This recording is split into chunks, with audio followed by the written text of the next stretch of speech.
Good evening, guys. Good evening. Happy Wednesday. I I haven't been on here. I've been working on the Bible study and every day, and um I just made a whole almost hour and a half video. I tried to pre-record it, and um the sound was not matching with my mouth at all. Like the sound was all jacked up and the whole video was ruined. And it's fine. I can do it again. It's just I'm not going to do it today because I'm kind of mad that my whole video was ruined, but it's all good. There's a purpose for everything. And there was some things I didn't get to talk about that I wanted to talk about, so it's fine. I'll do it again. So I just wanted to jump on here and welcome, if you guys want to chat, drop some chats in the box and we can chat. But yeah, I made a whole Bible study about the next part of the teaching I was working on Revelation, and then that whole video was ruined. So I just decided to come on here and do a live because I haven't been on here, and y'all, I think like I don't know, I think it was like Friday night it was Friday night or Saturday night. I got so sick to my stomach, and I mean I was hurling. It was not good, and I prayed so hard because I don't like being sick, and after, like, as soon as I prayed really hard, it stopped. But I was down for like 2 days, and I'm better now. But I don't know what it was. I don't know if I just ate something bad or what. But it wrecked me for at least 24 hours.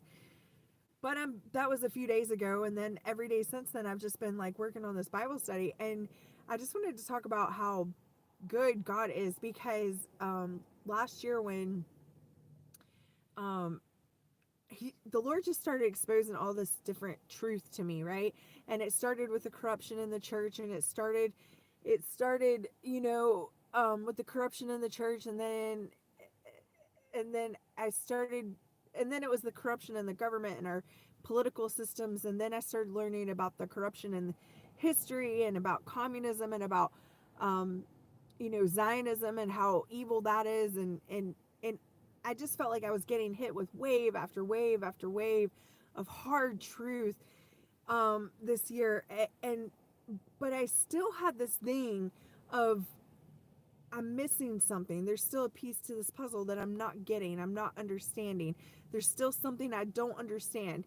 And I was just seeking and seeking and seeking.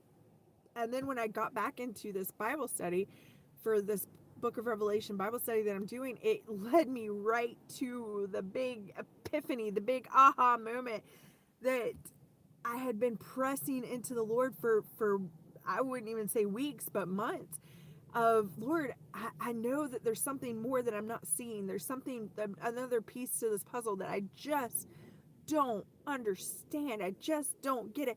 And I mean, I'm the type of person, like, I will fixate on something until I understand it. I am like honed in on this one thing I need to know, and I'm going to research and dig until I find the thing that's I need to know the answer to this. And that's I've always been this way. And so for months, I'm telling you, I just kept coming to this dead end of, what am I missing? I knew there was something. You just know. You just know that there's something in this puzzle that you can't quite see. And I did this years ago. Years ago, the Lord gave me a vision of the tabernacle, and I wrote it on my whiteboard, and I put it at the foot of my bed, and I stared at it every day like a puzzle that I couldn't figure out.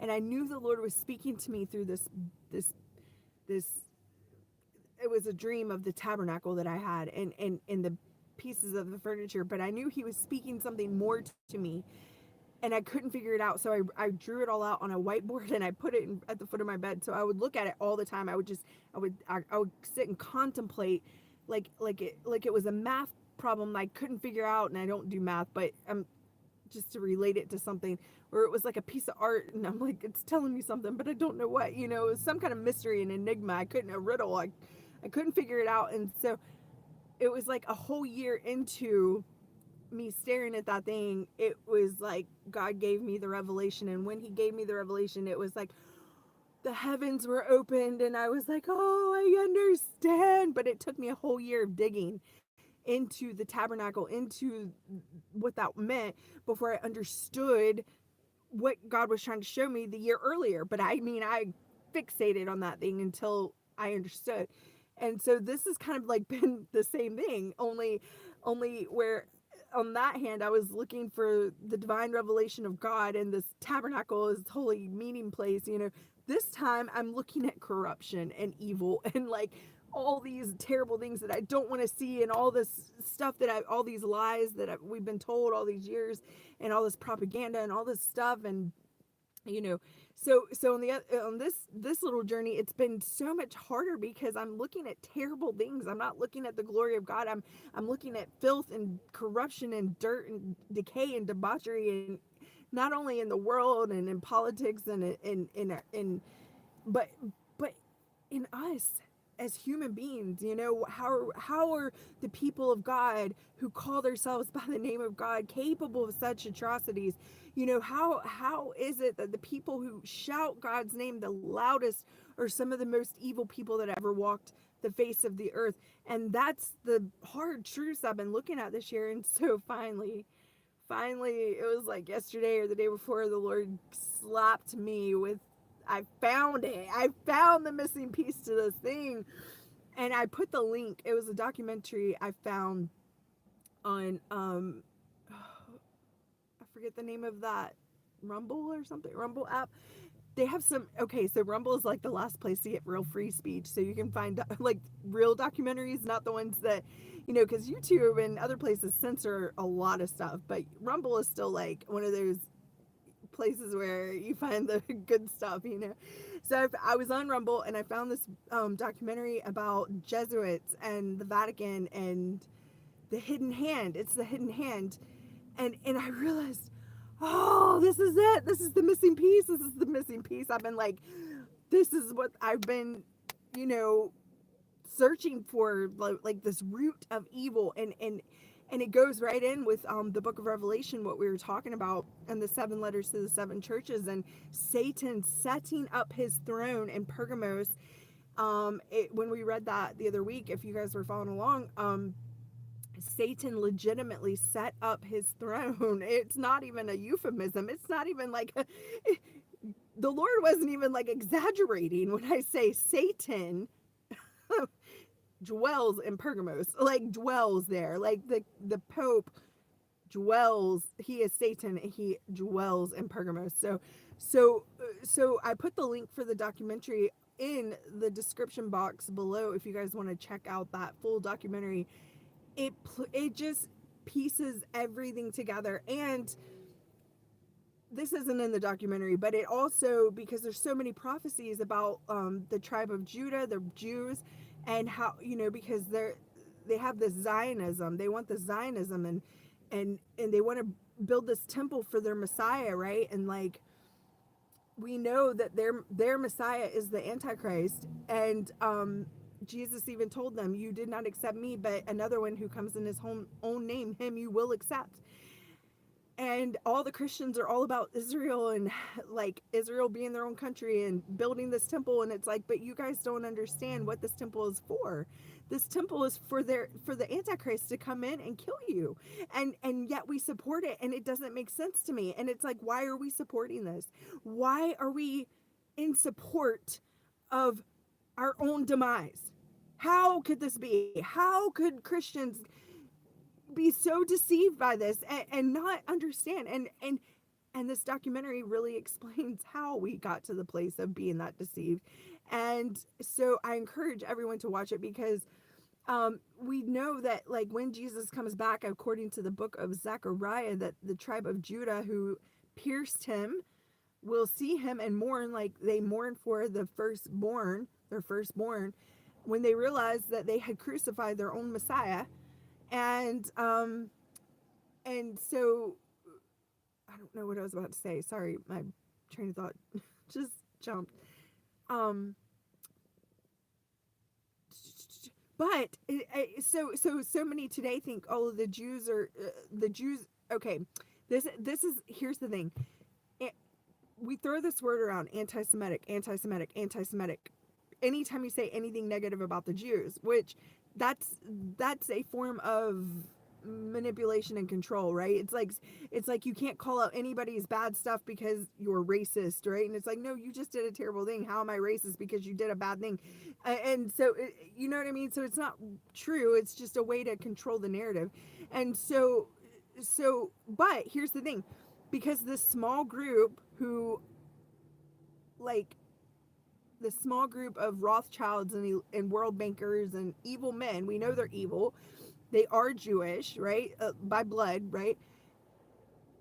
They do have, they do control the money system in all the world. They do have the usury. They do have a goal of a one world order with their Messiah sitting and ruling from Israel and creating a one world order in which they are the rulers of the world. This is their plan.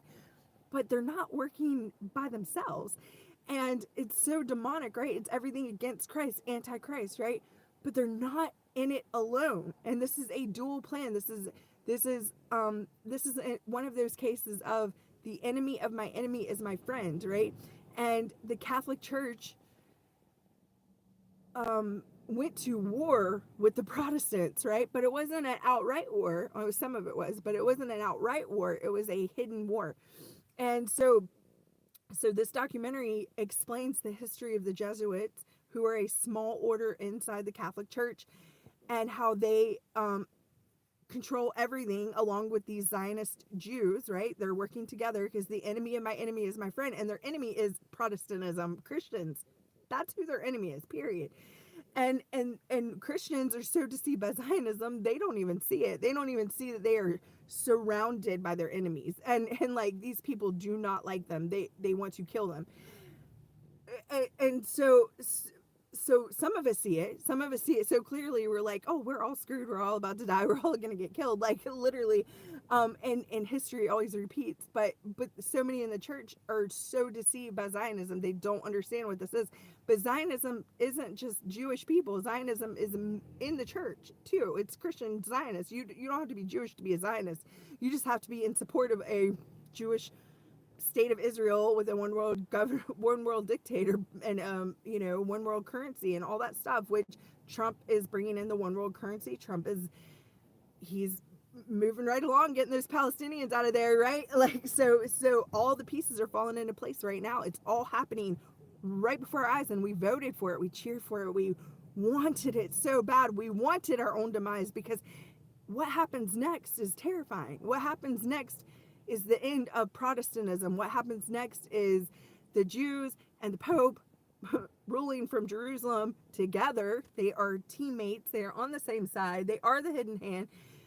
You can't have Masonic lodges without Kabbalah and Judaism, and you can't have Masonic lodges without the Vatican and the hidden hand of the Pope, the papacy, the Jesuits.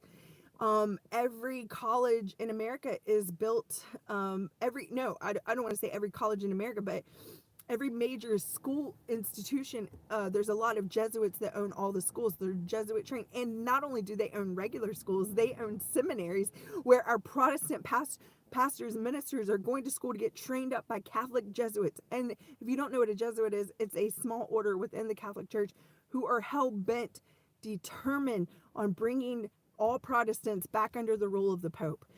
They have taken blood oaths to make sure that this happens. They are at war, a silent war with Christians, Bible-believing Christians, who believe that we don't need the Pope and we don't need any of that stuff, right? And so, and this has been a hundreds and hundreds of year old war. This did not start yesterday. This has been going on for a long time. And it's all in that documentary. So I put the link in the bottom of the description if you guys want to check it out. But I want to say, because all these things are happening now, this is why it's so important that we see these things now for what they are, because the time is short, the days are evil. These people are seriously making big moves right now, and we need to be aware of this. Like, we need to be aware of this. Excuse me. And there's so many That's why it's called a great deception. There's many parts, right? There's so many parts. But I want to say the reason why, people get upset with me when I talk about I'm not a Zionist, and they think I'm anti-Semitic, and it's not that. I have Jewish friends. I love Jewish people. It's not that. We have to understand that the small evil few in control are not the people at large. We have to understand that God saves a remnant even amongst his own people. He doesn't even save all of his own people. He will literally, in the book of Revelation, he cut off the tribe of Dan completely out, and they were his people. He cut them out. He's like, nope, you're not my people. And so God saves a remnant, always a remnant. And it's the parable of the wheat and the tares. He plants good seed everywhere. But the enemy came in at night while they were sleeping, and planted tares amongst the wheat. And when they started to grow, they said, hey, should we pull up these tares? And he said, no, no, no, no, no, no, because you'll hurt the wheat. Don't pull up the tares yet. Let them all grow together. At the time of the harvest, which is the end times, they will be fully grown. Then we can easily separate them, right? And the difference between a wheat and a tare, a wheat is well, it's got the fruit of the grain in it, and you can make bread, and it's life-giving. It's a food source, right? It's like nourishing to your bones. And also it blows with the wind. It moves with the wind. The wind is the Holy Spirit. A tare remains straight up, rigid. It doesn't move, and it's full of poison. You cannot eat it. It will kill you. So that's the difference between wheat and tares. Now, um, God said he's got wheat everywhere, but there's tares everywhere too. And so you can't throw a baby out with the bathwater. You can't say it's a whole group of people because there's an evil few. Even in Protestantism, like look at our fallen pastors. These men are pedophiles, half of them, that are these big celebrity pastors. So there's wheat and tares in every denomination, in every group of people, in every race of people. Everybody has good and evil, because your race doesn't make you good. Your whatever culture you're born into doesn't make you good. It's your decisions and the way you live your life and your beliefs in God, and how you manifest that into the real world. That's what separates you from evil, is by you making good choices. Choose this day whom you will serve. That's why the book of Romans says even those who don't even have the law. They've never even heard the law. They've never even been preached to. But if they live according to the law, then God will judge them according to the righteousness that they live by. Even if they've never heard a sermon, even if they've never heard about Jesus. But if they live righteously, they will be judged on the way they live. God is not evil. He's not out there putting people in hell who don't know the Bible because they've never been preached to. He judges each man according to his own works and his own deeds. That's why there's no such thing as a generational curse. Jesus was the end of the curse for all those who believe. And so that's why I don't believe in this whole victimization mentality of generational curses, because God tells us himself that the days are coming when you will no longer say, why are the children's teeth set on edge? Because that's talking about generational. Why are you punishing the sins of the children for the father? God says, I'm doing away with all that. And Jesus was him doing away with generational curses, including Deuteronomy 28. And so, we cannot put all, like Catholic people, they're not all evil. Most of them are pretty good people that, they were raised Catholic. That's all they've ever known is Catholicism. And they love Jesus. They go pray. They do all their stuff, and they're seeking the Lord. They're not evil because they were born into something and they don't know any different, and so we cannot, because of an evil few, we cannot throw an entire race of people into the darkness, right? That's crazy. I don't even know who thinks like that, right? And so what happened with the tribe of Judah after they rejected Christ, he called him, your father is the Satan. If you would have loved God, you would love me because I came from God. John chapter 7, I think. But they refused to know him. They refused to humble themselves And so they were on the border of the Edomites. And during that time, the Edomites and the tribe of Judah had pretty much, um, merged together at that point during the time of Jesus. I will say during the time of Jesus, like Herod, we know Herod, he was an Edomite king ruler. And so the Romans had made him a ruler, and he was an Edomite. But all those who lived in Judea were called Jews at the time. And so even the Edomites that lived there, they were Judah. And so even back then, Edom, um, who was the lineage of Esau, they had bonded with the tribe of Judah. And so even after the dispersion of 70 AD, when Jerusalem was ransacked, these two people have been in covenant with each other for a long time. And so, and we know that Edom, the descendants of Edom, in the Bible, they are doomed for destruction because there's a lot of prophecies about Edom. I don't want to get into it right now. I'm losing my voice, but I would say that Edom is the Catholic Church as well. They put on the robes of, they put on the hairy skin, like, right? You know how Jacob tricked Esau out of his inheritance by putting on the goat skin and stuff, and he tricked him out of it. Well, Esau, ever since then, has been trying to basically get his inheritance back. And so he's pulling a Jacob on the true Israelites by putting on their skin. That's what the Catholic Church does. It puts on the robes of Christianity, but it's not Christian at all. It is actually the throne of Satan. And so you have this Edomite religion, which is not really the true religion of God. Actually, God says, I hate the doctrine of Balaam. And just like he said, Jacob have I loved and Esau I have hated. God doesn't throw the word hate around a lot, but in two instances, he says, Jacob have I loved and Esau have I hated. Edom have I hated. But and he also says, I hate the doctrine of the Nicolaitans, which is the Catholic doctrine. It's the same thing. And so,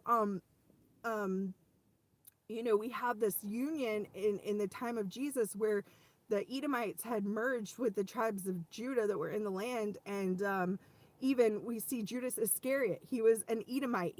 Iscariot was at Edomite city. And so he was the one that sold Jesus for 30 pieces of silver. He was an Edomite. And so, and he ended up, and what did Jesus say? You are a devil.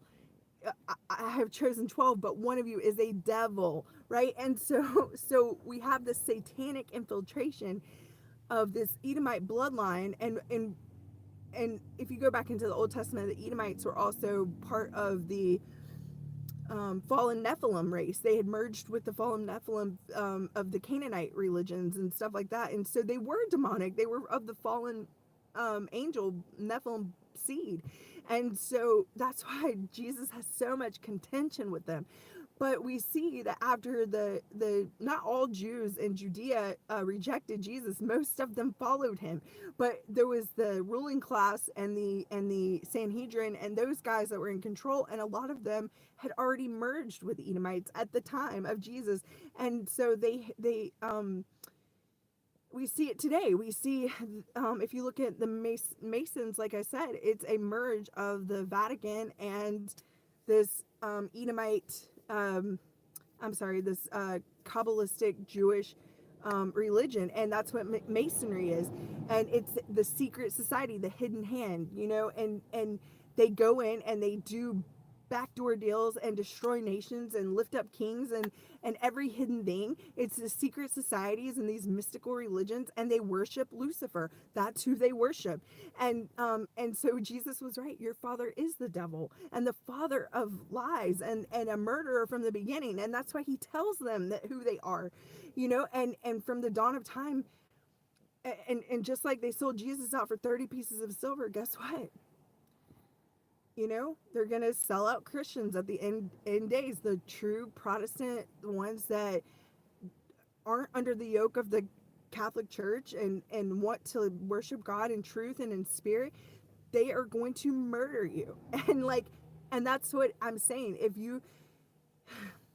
Zionism is full support of your own murder. And that's all it is because you're supporting these people to set up their throne in Jerusalem and rule from Jerusalem, their one world order with their false god, and murder you because you're the first enemy number one on their list. I promise you. You who say you love Jesus, and you don't want to be under the rule of the Pope, you are enemy of the state. And so I found my missing piece, and it was like hitting my head up against the wall for weeks and months. And finally I got it. So I wanted to share it with you guys because it was a really well made documentary, and it explains so much about America's history, and well, just the history in general. I love history. So um anyway, check it out. It's in the description box. If you guys want to jump on the chat or anything before I go, I made a whole video, and it was messed up. I don't want to put it up, but my voice is wrecked now.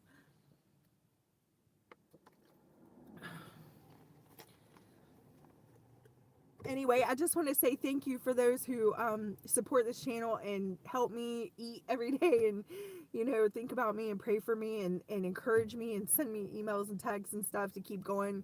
And I just want to say this too. I have felt such a there's just something like shifting in the atmosphere. I love a good breakthrough, and I love when God gives revelation. It was just something I had to keep pressing in for months to get to this place of like, I need answers. And I love it when I get a good answer and I get a good breakthrough on something I'm researching or something I'm, I just have this thing where I can't let stuff go until I know what it is. It's always nagging me at the back of my mind. I'm like, what is this thing? I got to figure it out. And when I finally get that epiphany, it's like, oh, everything makes sense again. And I love that. So, oh, hey, Katie. Hey, Serena. Thank you. I love you, girls. Thank y'all for encouraging me. Thank y'all so much for, sowing seeds and stuff, because I'm telling you, like, y'all don't even know. Y'all don't even know. It's been rough. It's been a little rough lately, but I feel like a big shift is happening. So I'm really excited. I'm believe me, like the other night when I was sick to my stomach, I was crying. I don't like throwing up because the only time I ever remember being a heroin addict is when I throw up, because I used to throw up all the time when I was on heroin. And so I hate throwing up more than anything in the whole world. And then when I do throw up, I have like flashbacks to all the times I was dope sick or whatever, and so anyway, the other night I was really sick and I'm like crying because I hate throwing up. And I was like, Lord, please just kill me. Like, I can't do this. Like, I want to go home. And I'm crying. And so I'm just like crying to the Lord. And literally, I think it was my first moment of like true kind of like wanting to give up, since I've been here, where I was just very frustrated and very sick. And I'm like a big baby when I get sick. So, it was like immediately the Lord was just like, no, you are fine. You are good. Everything is good. And I swear to you, my stomach just immediately stopped hurting. And ever since then, it's just like I have this total reassurance that we are close to whatever the reason is that he brought me here. And I just felt like such a peace, and I'm so excited about that. It was like having to get through this hard winter. I was going through a winter in myself as well. And we go through seasons, we go through winters sometimes that feel bleak and barren and hopeless, and then spring comes, then life shoots forth, and we go through these cycles in our own walk with the Lord where everything feels dry and just desert, and then you see a well and it's like full of cold water, and you're like, oh, thank you, Jesus. And so yeah, our walk is it's a marathon. It's not a sprint, and and for whatever reason, I told my friend the other day, he's had me here in this city full of people. There's people everywhere. You can't get away from them, but it's the perfect place for people who want to be left alone, because I always feel alone here, because I you know what I mean? But it's like I'm in the middle of this vast city full of people, and I've never felt more isolated with the Lord than I have here in this place. And it's so weird. You would think I was on a deserted island all by myself, but no. Like, I'm right here in the midst of a million people. But it's a good thing though. I needed this time with the Lord he's worked out a lot of things in my heart, and sometimes you just have to get away with the Lord wherever he puts you, and sit with him for a minute, and literally, go through whatever it is that you need to go through in your own heart. And a lot of times he has to separate us from everything and everyone that we are familiar with, just to get our attention and get us to do a work in us, And so no matter where he puts you, for whatever, the seasons don't last forever. Everything changes, and but sometimes they're really necessary, especially before he brings you into something new, with the new growth, the new spring of your life. Some parts of you in that winter have to die off, and that's what the winter is for, is for death and rebirth, rejuvenation. So it's necessary. It's and they all of it, it always lasts longer than you want it to. Like longer than you want it to. But when you feel life budgeting in you again, when you feel like the spirit moving over you again, that's a real thing. And so yeah, I'm just excited to see what he does. But I love you girls. Hey, thank you, Serena. Thank you, Katie. KT. I always see the K and D, but I think it's Katie, right?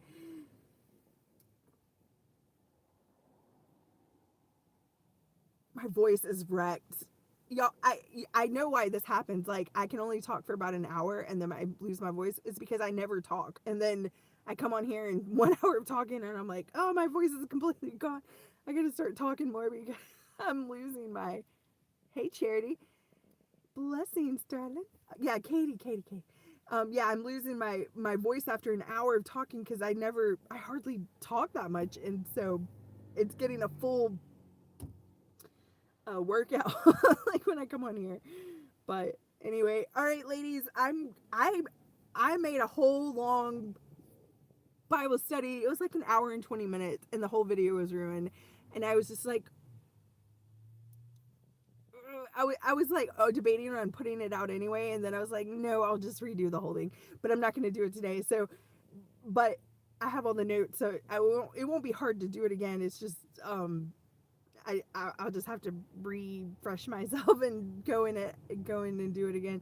But there's so much to it, especially when you're trying to like now that we're in this part of the 144,000, it's like there's so much to pull apart here and to reteach people. And because a lot of people like know dispensationalism, or they don't know anything, and so to really pull it apart, there's so many layers to it, and it goes so deep. And then but once you get to the bottom of it, you kind of understand the whole Bible, and so it's a beautiful thing. It's just there's a lot to it, so I don't want to go in too hard or too fast, or talk about things that are over people's heads or whatever. So I've been really prayerful about like, well, what do I teach and when and how, and so that's kind of what I've been doing like this past couple of days anyway. So anyway, hopefully I'll have that video out either tomorrow or the next day, though. I'll be able to, I can remake it, no problem. I've done the work. So anyway, I'll try to do that today. Tomorrow or the next day. But I love you guys. Thank you. Bye, Katie. Bye, Serena. Bye, Charity. Have a great week, girls. Later.